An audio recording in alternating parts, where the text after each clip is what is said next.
I think that one thing that we all get wrong in our society is that we think our community needs to be a circle of friends. Like our community, people who we have like friendship chemistry with, who we proven some kind of loyalty. That's not actually what community is. Those are friendships. Community is a lot of it has to do with proximity, right? So I think that if people really understood, in my opinion, what community is, then it would be a lot easier for us to have a balance because you could just walk outside your door and you're in community if you're with like-minded people. Another layer that I've been thinking about, which you mentioned, is just this idea that I think that we online, like tribes that have existed since AOL, when I was on it in the beginning, Instant Messenger or whatever, they create this problem where you think that it's about sameness. You know what I mean? About shared value in terms of interest, like what am I interested in? You congregate around that stuff. And then something else that I think is so important about the importance of IRL or in person is that a lot of times there's an unseen tax. It kind of like occupies this hard to calculate amount of time, which then turns into, why I keep saying that, like, hey, I've been, behind a computer screen for 20 years. And I think that's part of the sort of invisible tax. I think that that's a super important observation because I didn't realize it for many years myself, if that makes sense. It took me a long time to really notice that. There's a different kind of sickness that comes from not seeing people in the flesh. We spent years locked in, logged on, doom scrolling through a world that doesn't exist. But out there, in pubs, in living rooms, on mountaintops, at knitting circles, people are still finding each other. This is Real Meat. I'm your host, Brian Feaster.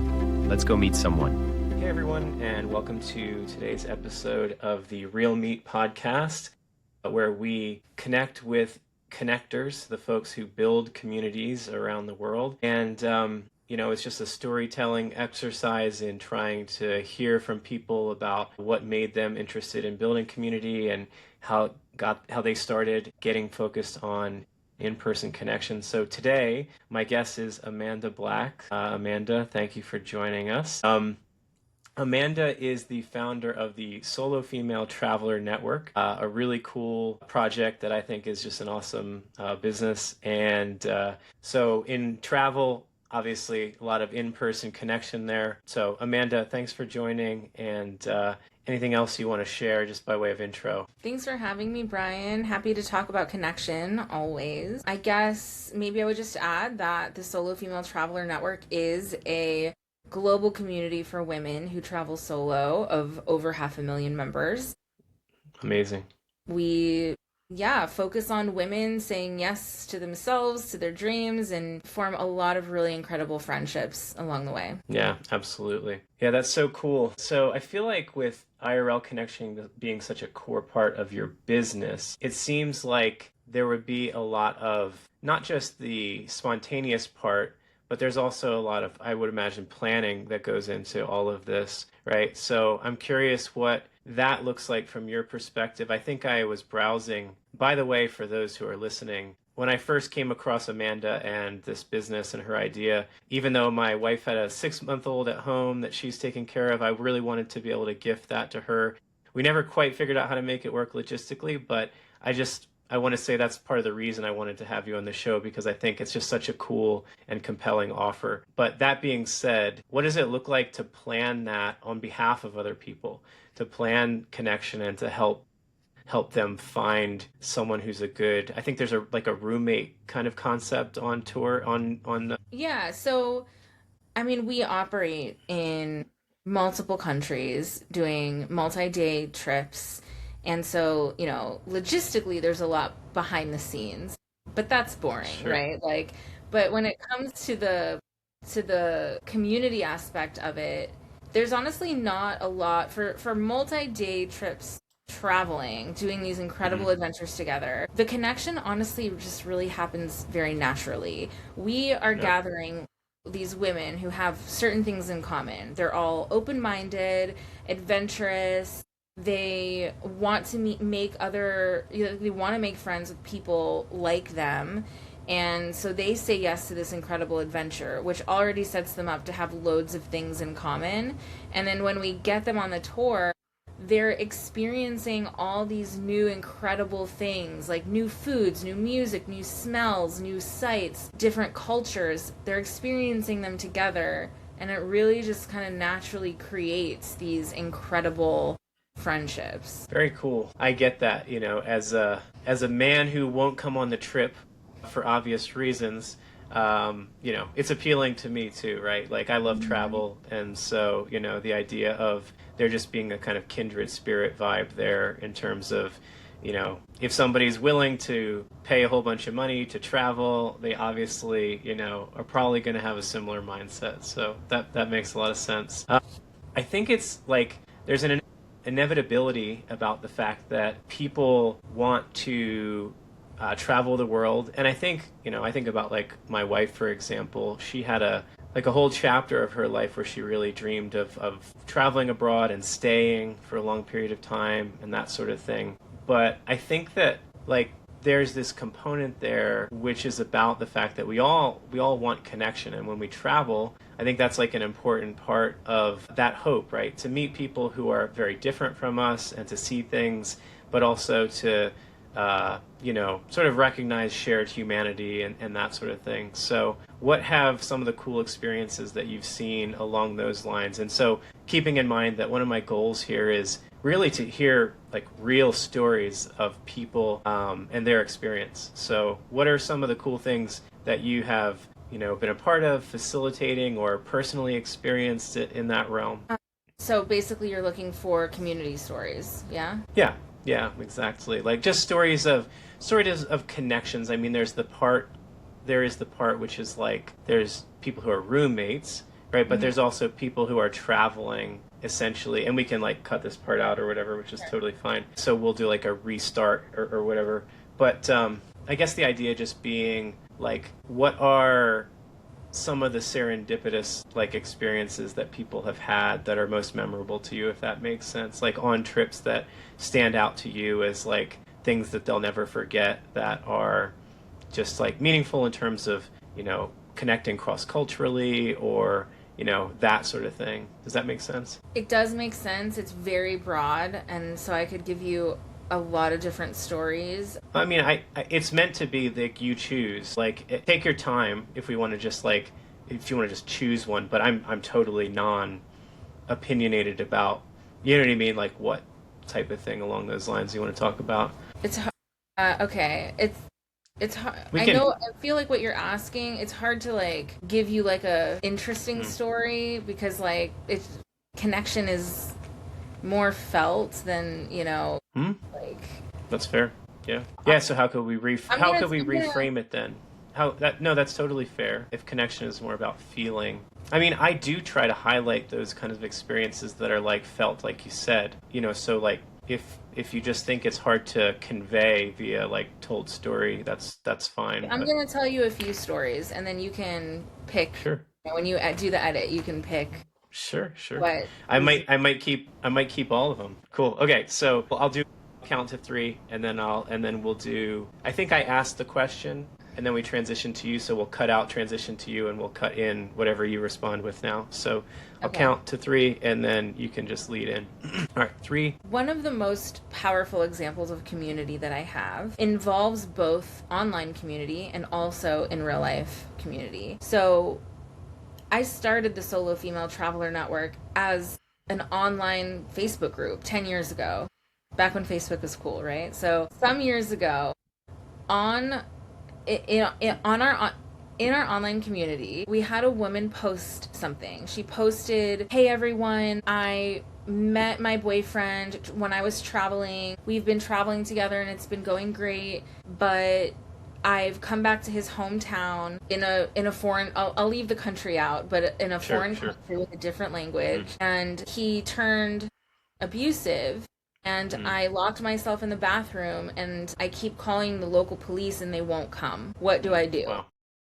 So she posted this, and within minutes, she had hundreds of comments. So what ended up happening, and then thousands. I mean, this was a Mm. really everyone wanted to support her. So what ended up happening is she got so many women from around the world calling the local police on her behalf, demanding that they go Mm. and help her. So that's the first Wow. thing that happened. And eventually the police did come. And this isn't a country where they would usually respond to this kind of Mm. complaint, unfortunately. But they Mm. did come and they got her out of the apartment safely. And when she walked out with the police, there was a community member who saw the post, who lived in that city, who came to meet her to make sure that she could communicate with the local police and make sure that she got to the airport and flew home. So she had a lot of help, and that is one of my favorite stories to tell about the power of community in Mm. in the worst case scenario. I mean, that's Sure.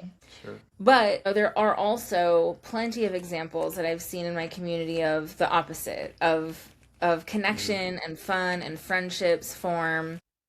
Mm-hmm. For example, I think there is something really special when, in this case, women, but when people travel together, they can be their full selves because no one knows who they are back home. No one knows how much Mm. money they make. No one knows if Mm. they are, prone to anything about them.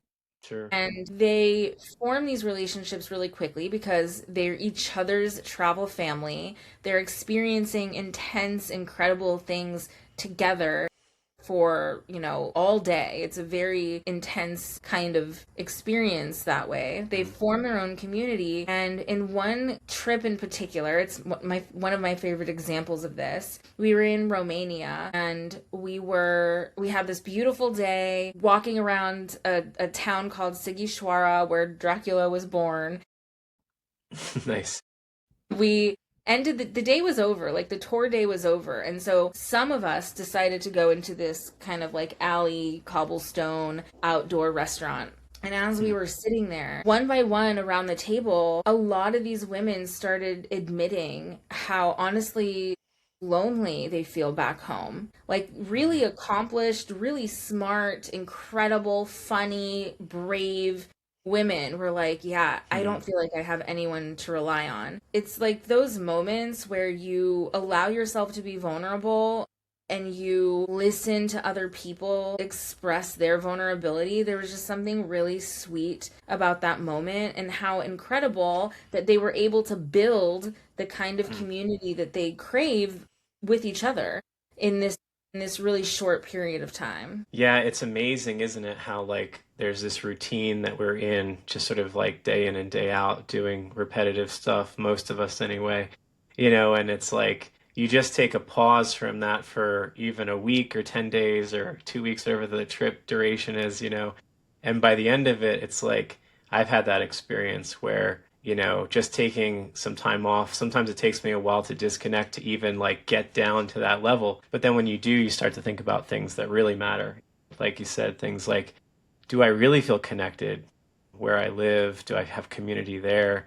And yeah, and I agree too about the a big theory of mine or a thought of mine is that, for example, I repeat this too often, but it's like I work from home. I spend all my time behind a computer. The people I work with don't live where I live, so I don't see them in the office. But all that being said, I live between a mountain range in four directions, which I love, and I wouldn't trade it. But at the same time, it creates a really weird shape that human experience has kind of grown into, which is to say, somehow both the virtual, which gives me the ability to do that, to live where I do, and then also the in person, they have to sort of meet or find some kind of balance, right? Because there's valid community, like you said, people, what an amazing story about, people coming to the rescue of this woman who is in trouble and virtual community there, calling in to the local police station. All that is a bit rambling, but I guess what I'm trying to say is that for me, like, I think we're all as a global community trying to figure out this balance, the sort of like virtual versus in person. And I guess when I emphasize in person in this whole podcast as a theme, the goal is just to say, I think we've become a little imbalanced toward the virtual. Like I said, me 20 years behind the computer screen and not getting out as much as I should have or would like to. But it's not going to go away completely either. And so, I don't know, that's a kind of rambling big thought, but curious what you think about that, or what do you think, where you think we're heading. I mean, I think that the balance is really difficult because, on one hand, the computer opens up the world to us. I mean, we never Yeah. would have met each other without Right. screens, and we never would have been part of, there's so many online, really incredible spaces and communities for people. But at the same time, it really doesn't replace in-person community. It doesn't replace, Yeah. my neighbor came over this morning and helped me hang something on my wall. My other neighbor made Yep. cookies for Jewish holiday and brought some over to my door. My other, I made my neighbor a birthday gift and came over for tea. Like, those Nice. interactions you really can't have online. And I think that Mm-hmm. the importance Yep. of community Yep. in person is that, I think that one thing that we all get wrong in general in our society, most of the time we get it wrong, is that we think our community needs to be a circle of friends. Like our community needs to Mm-hmm. be people who we have like friendship chemistry with, Yeah. who've Yeah. proven some kind of loyalty. That's not actually what community is. Those are friendships. Community is Hmm. a lot of it has to do with proximity, right? Like, my one neighbor is an 82-year-old man from Boston. Like, I mean, we don't have tons to Mm-hmm. talk about all the time, but we can certainly have lunch together and walk our dogs together, and he helps me hang stuff on my walls because he enjoys it. Like, I listen to his stories of his life, and, Yeah. that's has a lot to do with proximity, and that's not something Yep. that we can ever have online. So I think that if people really understood, in my opinion, what community is, then it would be a lot easier for us to have a balance because you could just walk outside your door and you're in community if you're with like-minded people. It's so interesting. This has already gone. I don't know if this is the deepest I've gone into this whole sort of realm on this podcast, but it's up there and maybe the deepest. But because you really touched on something for me when you said, somebody came and helped you put up curtains, and it's like that's one of the challenges that I feel really deeply with like having worked remote for 20 years and just like, not having a lot of that kind of dynamic. And it's so you're so right about that. I really, really appreciate just that perspective because I think you nailed it. And I think that there's something there about another layer that I've been thinking about, which you mentioned, is just this idea that I think that we online, like tribes that have existed since AOL in the 90s when I was on it in the beginning, instant messenger or whatever, they create this problem where you think that it's about sameness. You know what I mean? About shared value in terms of interest, mainly interest. Like what am I interested in? How am I wired as a person? Like what is my kind of default like way of being in the world? I guess you congregate around that stuff, and then it kind of touches on something else that I think is so important about the importance of IRL or in person is that a lot of times there's an unseen tax, which is just like the responding to the instant messages on AOL, like as if we're 20 years back in time. But or the text messages or whatever it is, right, on Slack or wherever your virtual community is. And it kind of like occupies this sort of hard to calculate amount of time, which then turns into why I keep saying that, like, hey, I've been behind a computer screen for 20 years, and I think that's part of the sort of invisible tax, and that's actually really important to me. And I think that that's a super important observation because I didn't realize it for many years myself, if that makes sense. It took me a Mhm. long time to really notice that, and so I just love that that you're paying attention to that. So Well, I think yeah, that man. I think that something else that is really underrated is that community is inconvenient. Like, Yeah, community is yeah, yeah. answering, if it's online, it's answering messages when you're tired or when you don't want to. Right. It's not keeping people waiting all the time. In person, it's taking someone to the airport, even if there's traffic. It's running to the pharmacy when your neighbor is Yep. sick. It's Yep. stuff that you don't want to do.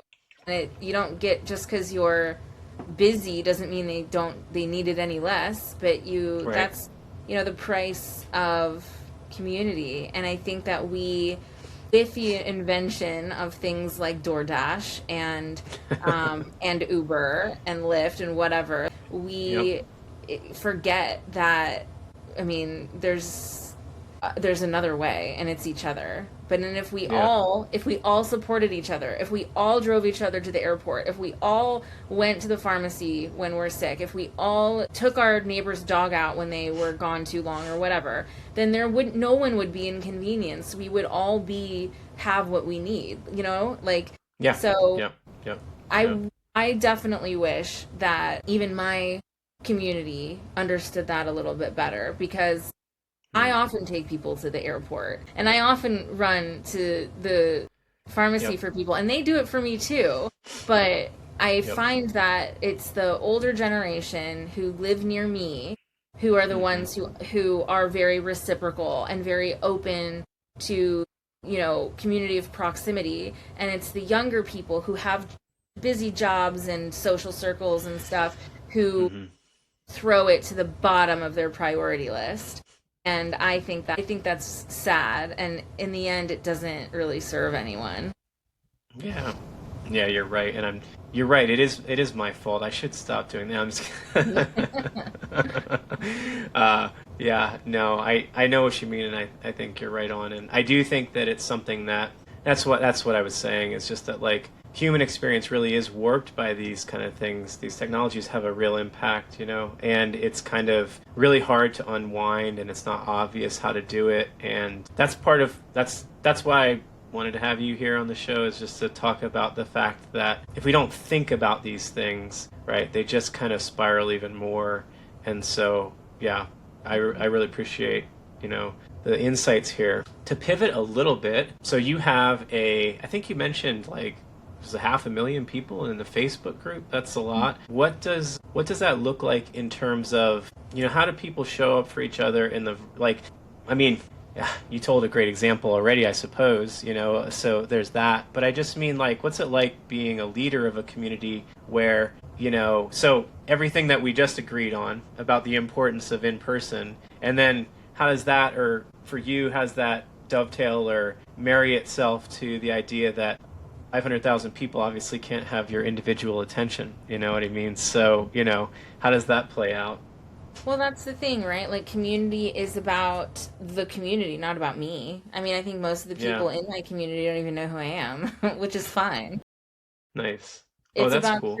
yeah, it's about creating the space and moderating things in a way that is in line with our values. And we don't always Mm. get it perfect. I mean, a troll can say something nasty, and we're not robots. We don't see it right away.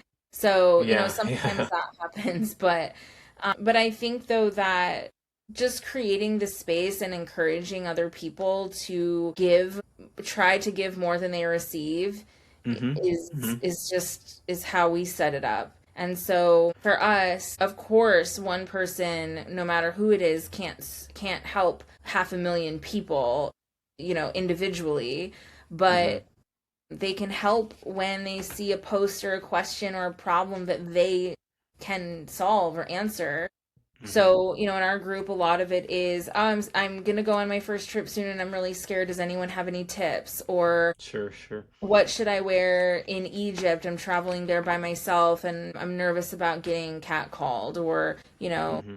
so those are the kinds of, we as solo female travelers have some very specific things in common. And Mm-hmm. that's why a community space, like a safe space like ours, is so important. Yeah, that makes a lot of sense. And you touched on something, I don't know if you noticed or realized, but I had a bit of a misunderstanding in framing that question, where I was thinking to myself, I forgot about, the decentralization of sort of leadership. It's kind of like you're talking about, not everybody knows who you are, right? Which I think is great and obvious in retrospect, but it's just like, when I thought of it, when I was thinking of the question, it just hadn't occurred to me to sort of be like, oh, great, there's moderators and there's like, I don't know, maybe there's regional leaders or something from different parts that help to sort of cut it up into groups so that like, hopefully people get more opportunity to connect, right? Than Mhm. just, is any of that even true, what I just made up, or is that how you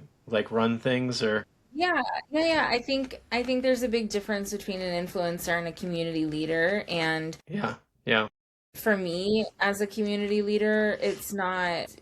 I have no ego in this. It's not about me. I really started this community because I needed a space to ask questions as a woman traveling alone. And if I find myself in an uncomfortable situation, I want to talk to people who get me.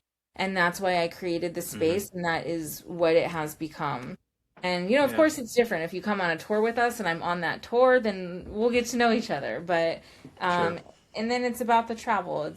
It's not about me. So, I Hmm. think it just really depends on the type of community, but true community, in my opinion, isn't about the leader. Yeah, yeah, absolutely.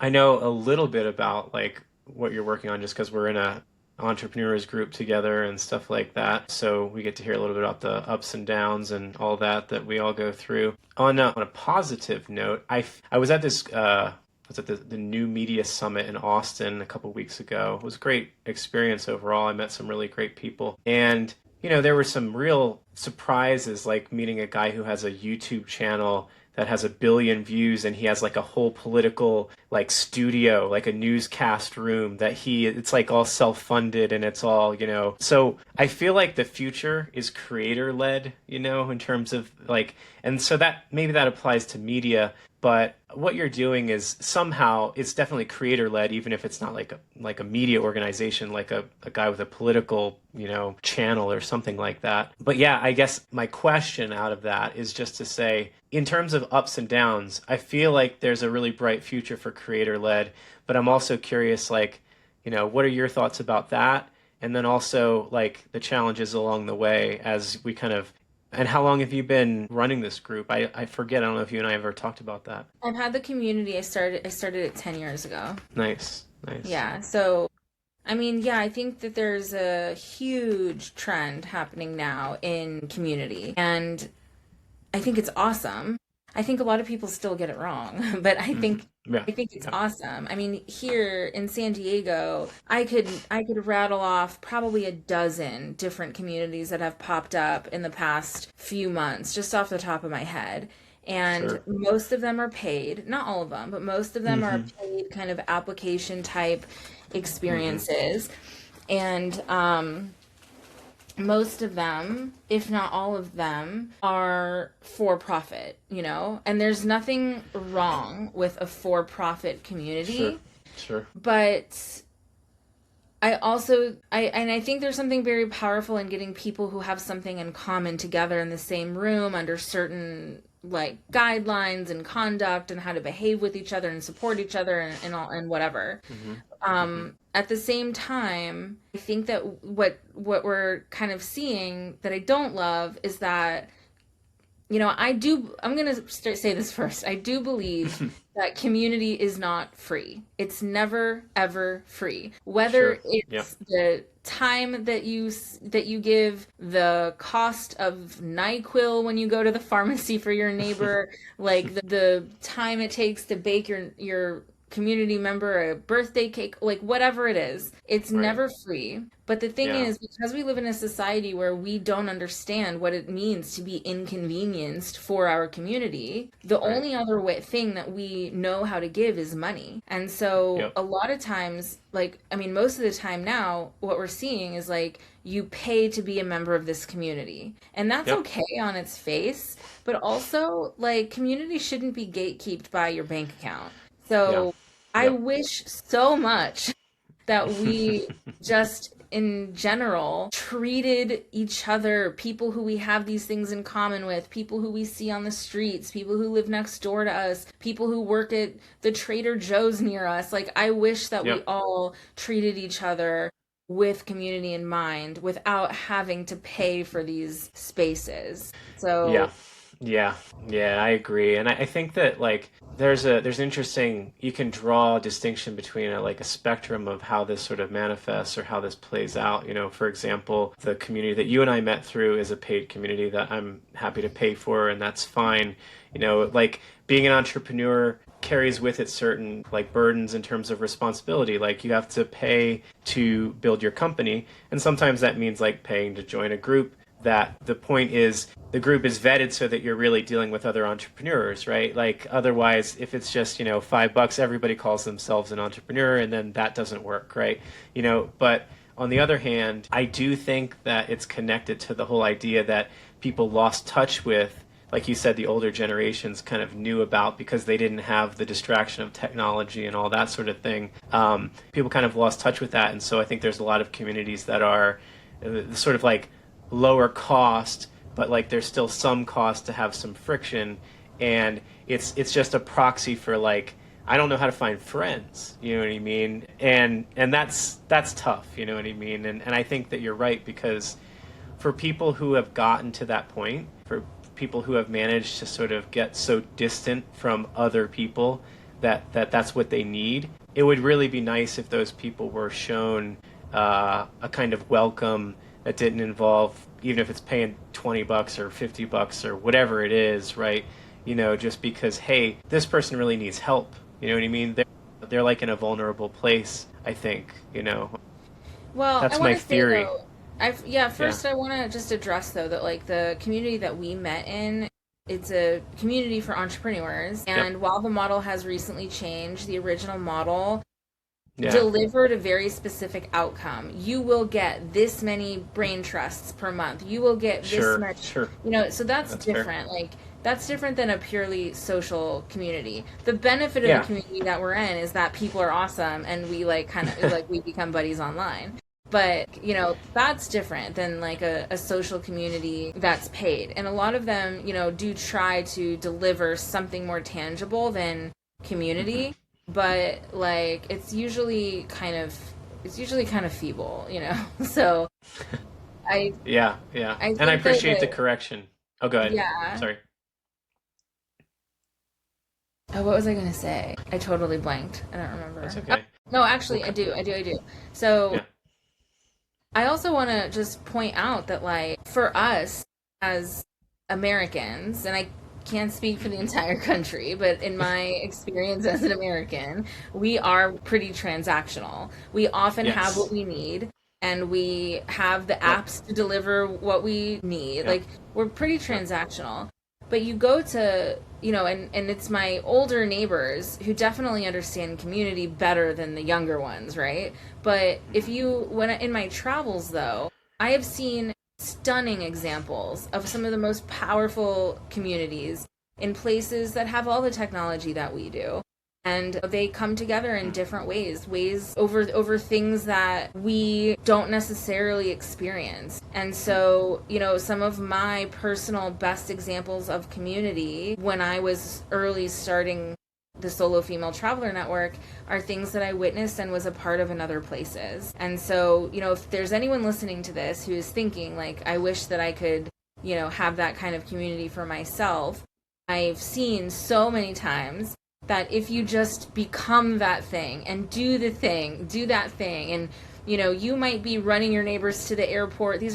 I keep repeating the same examples, but like they're the Sure. most common. Take your neighbors to the Yeah. airport, bake a Yeah. cake for their Sure. birthday, Sure. Sure. show up for, the tea party next door, whatever it is. Like, if you're the one doing it first, like people automatically will want to reciprocate somehow. And then that's it. That's how you build a Yep. community.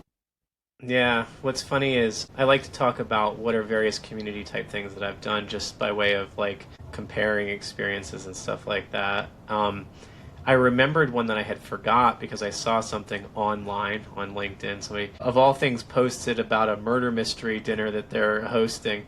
And I was like, man, I haven't, that was 20 years ago. Like 7 years consecutively, we had the annual murder mystery dinner at my house. And to your point, you host it first, you take you sort of pay for food for like a lot of people, like 15 people, and you kind of like put yourself out there first, and then, it has survived long after I don't even live on that side of the country anymore. You know what I mean?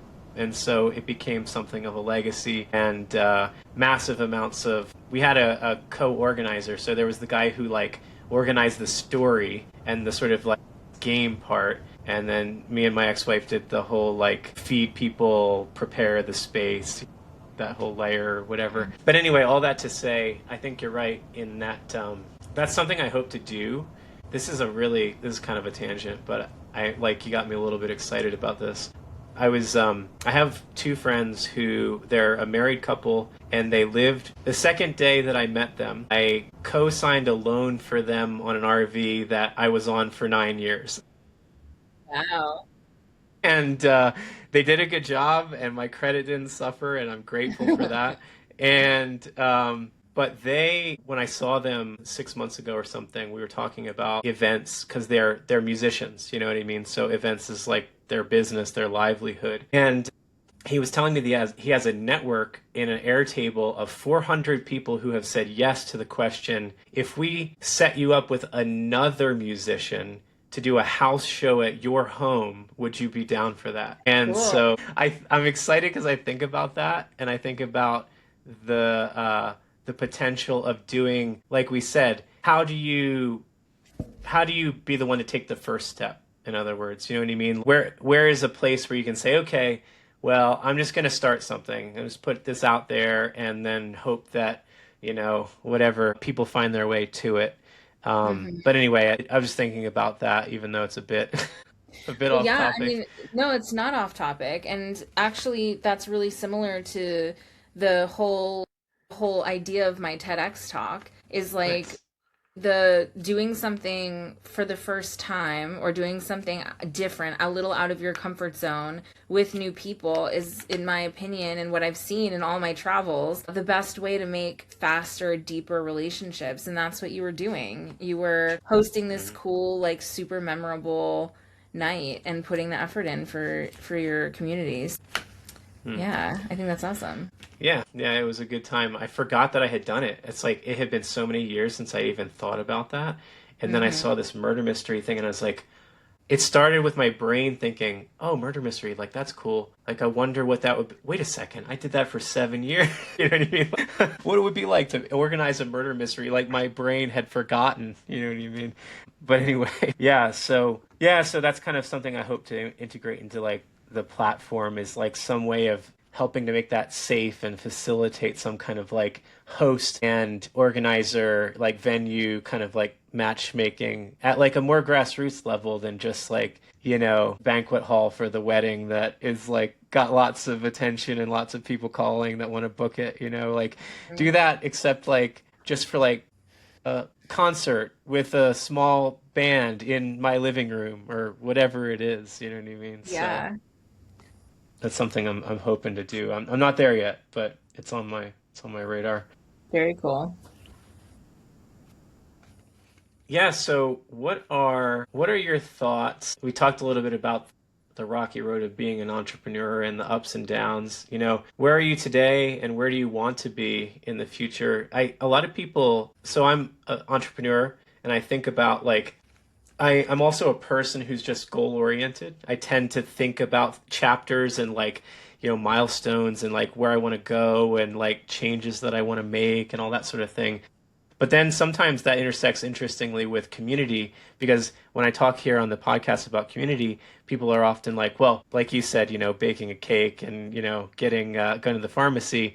It's like it's important that there be no end game or no end goal other than the connection itself. But your network is also a business. So I'm just curious, like, what's the future look like for you from a entrepreneur standpoint or from like a goals and thoughts for the future? Well, to be honest, I look at them very differently, the community aspect of what I do and the business of what I do. Because Yeah, for the community itself, there is no charge. sure, It's yeah, free. You yeah. just have to be one of us. Like you have to be a solo female traveler, similar values. And when you come on a tour with us, we do form an incredible community in real life on those Sure. tours. What you're paying for, of course, is the curation of all of that, but more so you're Yep. paying for the travel. Like you're paying for the trip. If Hmm. I, do when I do local events here in San Diego, for sure I'll say, okay, this event is for solo female travelers, and there might be a cost if there's something to get, like, Sure. if we're including food or drinks, or an activity, but just to gather is Yeah. for me never going to Yeah. be at a cost. So just Sure. yeah, just to say that, like, and similar for the community that we met in, the value that we get when we pay is for very specific things, meetings, Hmm. networking, Hmm. like very specific things. Yep. So, for us, for me and the solo female traveler network, right now we're operating about, 30 trips per year, and our community grows. And my hope for the future of this company is more trips and more women saying yes to themselves and more friendships formed and more Hmm. in real life incredible experiences, I suppose. Yeah, and I think that's, correct me if I put words into your mouth, but I feel like that is a little bit like saying similar to what I did about the fact that there isn't like a level up or like some sort of you know what I mean? Like there isn't something that hasn't happened yet that like you're some big future goal that you're trying to get to. It's like continuing to have more trips, and then the growth is just to say doing the same thing except at a bigger scale, and that is the goal in and of itself. Is that I mean, fair? I think that if this were, the topic of the day was purely business, we dive like maybe a Sure. little bit more into that stuff, but like, Sure. Sure. yeah, for the sake of the community, no, like, Hmm. if it should happen, it'll happen, and I'll always do my best and train my team to do their best to facilitate safe spaces, and whoever feels like they belong is welcome. And if it were to fizzle out, then I'd say cool, like the world is safe now. We don't need a space for solo female travelers. Yeah, yeah. If thousands of years of human history were to just suddenly make a big change, you know what I mean? That meant that women were always safe. I love it. I don't mean to laugh at it in a callous way, of course, but yeah, yeah, for sure. Yeah, I think you got a safe bet there with always having a need for such a community based on history, human history, anyway. Yeah. Okay. Well, so something I like to do is the last thing I always do in these talks is just sort of like turn it over to you to say, is there anything that you feel is important that's on your mind that didn't make it to my notes, or like things that you want to share, or something new and upcoming that you want to talk about, or anything like that? Because my goal, of course, is right that this becomes a touch point for people who are community leaders, hopefully to talk to their audience as well, and to hear from you as the leader of that Yeah, I mean, community. I guess for a fellow community leader, I mean, with so many new communities out coming out, as I was saying earlier, I would Yeah. just like encourage and remind, like, for all of us, for me too, that community is not about the bottom. It shouldn't ever be about the bottom line. And you can build Yeah. something really powerful, and you can monetize community. I hate that phrase, but you can gather Hmm. people together and sell them something that is valuable and profitable and ethical without destroying the community. You don't need to build the community off the back of people's bank accounts. Like, let's do Yeah. better, like for the world, for each other. So I guess Totally. that's what I would say to Yeah. anybody thinking of starting a paid community. Yeah. Yeah. A word of warning. Yeah. Yeah. All right. Cool. Well, I appreciate you being here today, Amanda. Yeah, these are some of the deeper conversations I've had about community, and just in terms of, I don't know, the philosophy behind it all, the heart behind it all also. And so really grateful that you're willing to spend the time talking to me about it, and appreciate you being here. And we will let people know in the show notes how to find you and connect with you. But thanks again for being here. Really appreciate it. Yeah, thanks for having me.